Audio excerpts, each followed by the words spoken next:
안녕하세요. 오늘도 의사가 못 고치는 환자는 어떻게 하나 제2권 병 못 고치는 의사 엉터리 의료제도 황종국 지음 울산지방법원 부장판사 전 부산지방법원 의료전담 재판장이셨다고 합니다. 어제 이어서 뒷이야기 침술 중에서 한침, 재래침과 같은 굵은 침을 쓰는 의술, 쑥뜸 중 인산 쑥뜸처럼 5cm 이상의 큰 뜸봉을 직접 피부에 놓아 뜨는 쑥뜸 등은 제대로 배우지 않은 사람이 시술할 경우 위험할 수 있으므로 어디서 얼마나 체계적으로 배웠는지를 더 엄격히 따져봐야 할 것이다.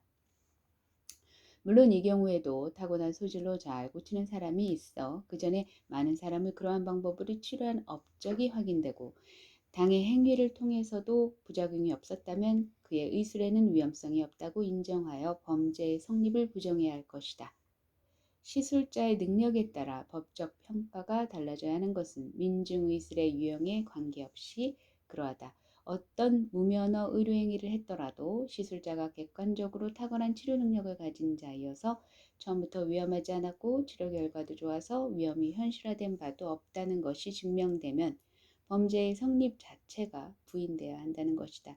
결국 무면허 위료 행위가 처벌되는 것은 시술자가 치료 능력이 없거나 부족하거나 또는 그가 선택한 치료 방법 자체가 부적절하여 시술 당시에 구체적 사정 하에서 그러한 치료를 행할 경우 위험성이 예상됨에도 시술하였고 시술 결과 실제로 위험이 실현된 경우일 것이다. 이렇게 되면 구체적 위험범 내지 결과범과 비슷하게 되나 추상적 위험범이라는 범죄 형태를 위지하더라도 합리적, 한목적적으로 법률을 해석하면 이와 같은 결론이 나온다.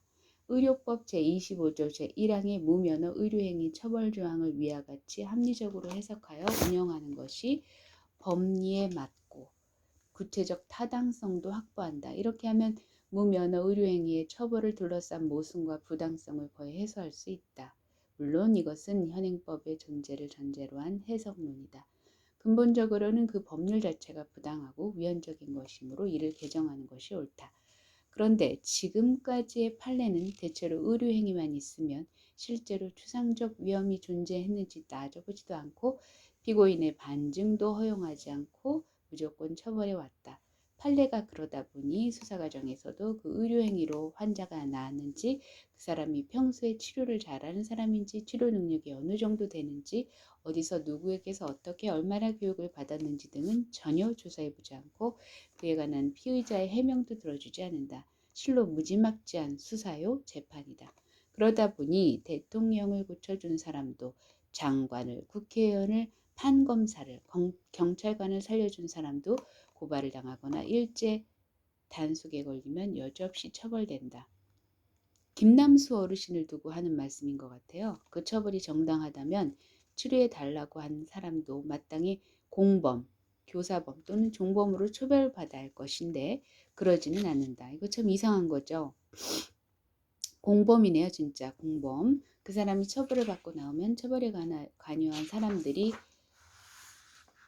또 찾아가서 치료해달라고 요청한다. 참 이거 진짜 기가 막힌 사실입니다, 이게. 네.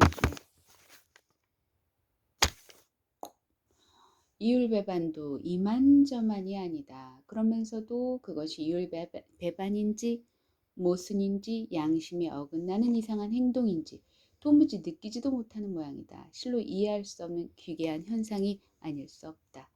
이 모든 것이 추상적 위헌범의 법리에 어둡고 사회현상을 통찰하지 못하여 판결의 구체적 타당성을 고민해보지도 아니한 엉터리 판결 등 때문에 초래된 현상이다. 오늘은 여기까지.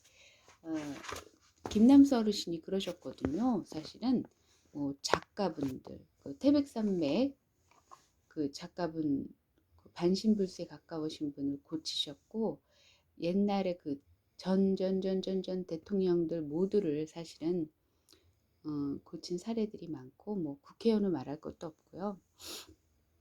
그리고 이제 고침을 당할 때는 뭐 법을 고쳐준다는 얘기를 하는데 이게 또 이제 화장실 갔을 때와 그 화장실 볼일 보고 나왔을 때 태도가 완전히 달라지는 모습하고 똑같다고 보시면 돼요. 그렇습니다, 여러분. 근데 재밌는 거는 내일 얘기하도록 하고요. 오늘도 즐거운 하루 되시고 내일 또 뵙겠습니다. 감사합니다.